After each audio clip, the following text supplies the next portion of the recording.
कहते हैं कि फिल्मों में हीरो एक सीटी की आवाज़ पर पूरा सिस्टम बदल देता है, लेकिन रियल लाइफ में सिस्टम से लड़ना इतना आसान भी नहीं होता।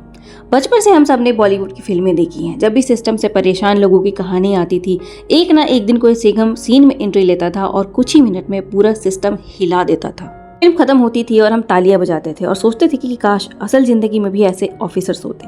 पर आज मैं किसी बॉलीवुड के सिंघम की बात नहीं करूंगी, बल्कि ऐसे रियल लाइफ सिंघम की जिन्होंने साबित किया है कि हीरो सिर्फ फिल्मों में नहीं बल्कि रियल लाइफ में भी हो सकते हैं, जिनके ईमानदारी की कीमत के तौर पर उन्हें 20 सालों में 25 बार ट्रांसफर मिले। और वो है महाराष्ट्र के फूड एंड ड्रग एडमिनिस्ट्रेशन के कमिश्नर तुकाराम मुंढे। तुकाराम मुंढे को शायद इससे पहले लोग नहीं जानते होंगे। उनके बारे में लोगों ने जानना तब शुरू किया जब उन्हें पता चला कि महाराष्ट्र में सारे स्कूलों के 50 मीटर की दूरी में जितने भी जंक फूड्स हैं, यानी chocolate, ice cream, biscuits, noodles, vada pav जैसी चीजें बैन कर दी गई। इन सब के पीछे सारा क्रेडिट जाता है एफडीए के कमिश्नर तुकाराम मुंढे जी को। एफडीए का मतलब होता है फूड एंड ड्रग एडमिनिस्ट्रेशन, जिसका मेन काम होता है पब्लिक तक अच्छा खाना और अच्छी दवाइयां पहुंचाना।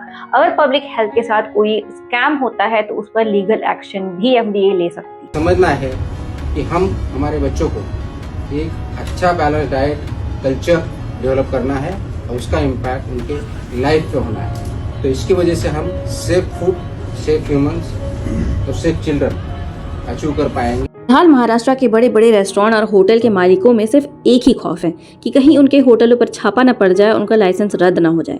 25 मई 2026 को तुकाराम मुंढे को एफडीए का कमिश्नर बनाया जाता है और उसके बाद लगातार वो मिलावट माफियाओं पर धावा बोल देते हैं और सिर्फ 2 महीनों में महाराष्ट्र के छोटे से बड़े 1100 से अधिक संस्थानों पर छापे पड़े, जिसमें रुस्तम एंड कंपनी, नूर मोहम्मदी, शालीमार, आदित्य बिरला के होटल शामिल हैं और 56 होटलों के लाइसेंस भी रद्द किए गए। में एक चौंकाने वाली बात यह भी है कि एफडीए की लैब में मात्र 15 दिन में 8700 फूड सैंपल्स की जांच हुई, जबकि पहले 1 साल लग जाता था 15,000 सैंपल्स की जांच करने में। और मे बी चलता है एटीट्यूड, सो चलता है attitude will not work basically because this is playing with the lives of the people. Tukaram Mundhe 2005 batch के आईएएस ऑफिसर रहे हैं और पूरे देश में उनकी रैंकिंग 20। तुकाराम मुंढे जी का जन्म महाराष्ट्र के एक छोटे से गांव में उनका होता है। उनका परिवार बिल्कुल साधारण सा था। उनके पापा किसान थे और उनकी माँ जो थी हाउसवाइफ थी और काफी स्ट्रगल के बावजूद उन्होंने यूपीएससी की परीक्षा पास की थी। इंडियन एक्सप्रेस ने मुंबई में रेस्टोरेंट चलाने वाले कई मालिकों से बात की।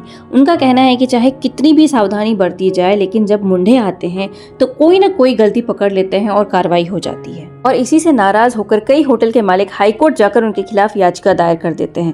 कोर्ट ने सुनवाई करने के दौरान कहा कि सिर्फ 1-2 कॉकरोच मिलने पर सीधे लाइसेंस रद्द कर देना थोड़ा ज्यादा है।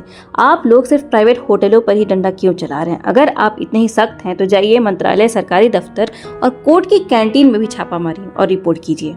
इसके बाद तुकाराम मुंढे रुकने वाले कहाँ थे? उन्होंने अगले ही दिन हाईकोर्ट की कैंपस में छापा मारा और पाया कि 2 कैंटीन जो चल रहे थे वो बिना लाइसेंस के चल रहे थे और बहुत सारे कैंटीनों में वहाँ पे साफ सफाई भी नहीं थी और पब्लिक को खराब खाना परोसा जा रहा है। इसके बाद एफडीए ने तुरंत एक्शन लेते हुए उन कैंटीनों को सील कर दिया। की पहली पोस्टिंग होती है सोलापुर जिले में और बतौर एसडीओ उन्होंने अवैध शराब के अड्डों पर कार्रवाई की।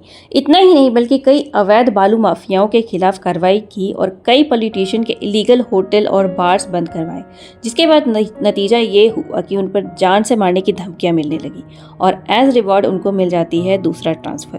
और इसके बाद ही महाराष्ट्र में लोग उनको रियल लाइफ सिंघम के तौर पर जानने लगे। 2016 में जब उनकी पोस्टिंग सोलापुर में होती है तो उनके सामने एक बड़ा चैलेंज था पानी की कमी को लेकर। सोलापुर महाराष्ट्र का एक ऐसा जिला है जहां लोग पानी के लिए घंटों टैंकर के इंतजार में रहते थे।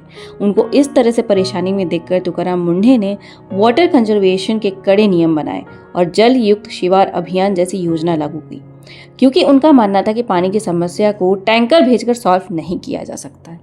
इसके लिए उन्हें बेस्ट डिस्ट्रिक्ट कलेक्टर का अवार्ड भी मिलता है। उसके बाद से ही उन्हें महाराष्ट्र के लोग वाटरमैन ऑफ महाराष्ट्र के नाम से उन्हें जानने लगे। हमारे देश में कोई ऐसा प्रोडक्ट नहीं बचा है जिसमें मिलावट ना की जाती हो। सबसे ज्यादा पनीर, दूध, दही, घी, इन सब चीजों में मिलावट के केसेस सबसे ज्यादा है और इसलिए एफडीए ने पूरे महाराष्ट्र में एनालॉग पनीर को बैन कर दिया। We appeal to all these establishments, stop immediately to sell, transportation, production, processing of analog or non-dairy paneer in the state of Maharashtra, so that we can achieve the goal of safe food, safe drug and healthy Maharashtra. Analog पनीर उसे बोला जाता है जो दूध से ना बनके पाम ऑयल, स्टार्च, केमिकल्स मिलाकर तैयार किया जाता है और जो सब लोग पनीर समझकर अभी तक खाते आए हैं वो एक्चुअल में बीमारी है। महाराष्ट्र में छोटे बड़े अलग अलग होटलों में जब 308 पनीर के सैंपल्स जांचे गए तो पता चला उनमें से 35% लगभग पनीर नकली थे।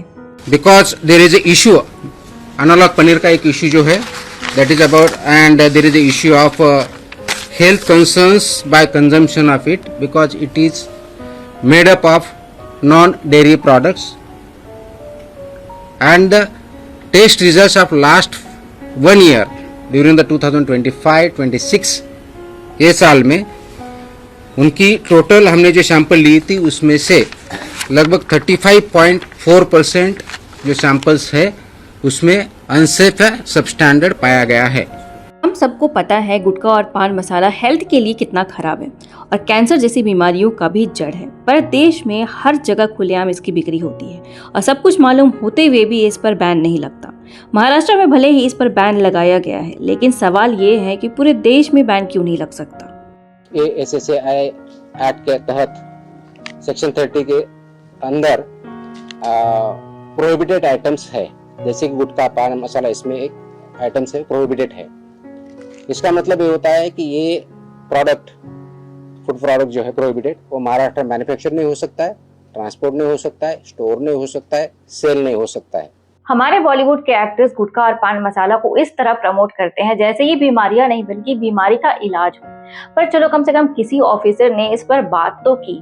Misleading advertisement is illegal, is unlawful, और वो जो प्रोडक्ट है वो अनलॉफुल तो ही है, ब्रांडिंग है वो भी अनलॉफुल है, लेकिन जो कर रहा है वो भी अनलॉफुल है। And those who are actually advertising it as an actor और एक्ट्रेस और somebody, if they are doing advertising something which is misleading is also illegal and is punishable। इसके अलावा उन्होंने भिवंडी में एक बहुत बड़े एक्सपायर्ड फूड रैकेट को एक्सपोज किया। जून में एफडीए भिवंडी के 8 वेयर हाउसेज के ठिकानों पर छापेमारी की, जिसमें करीब 52 लाख रुपए के एक्सपायर्ड फूड स्टॉक सीज किए गए, जिसके बाद उन सभी वेयर हाउसेज के लाइसेंस रद्द भी हुए।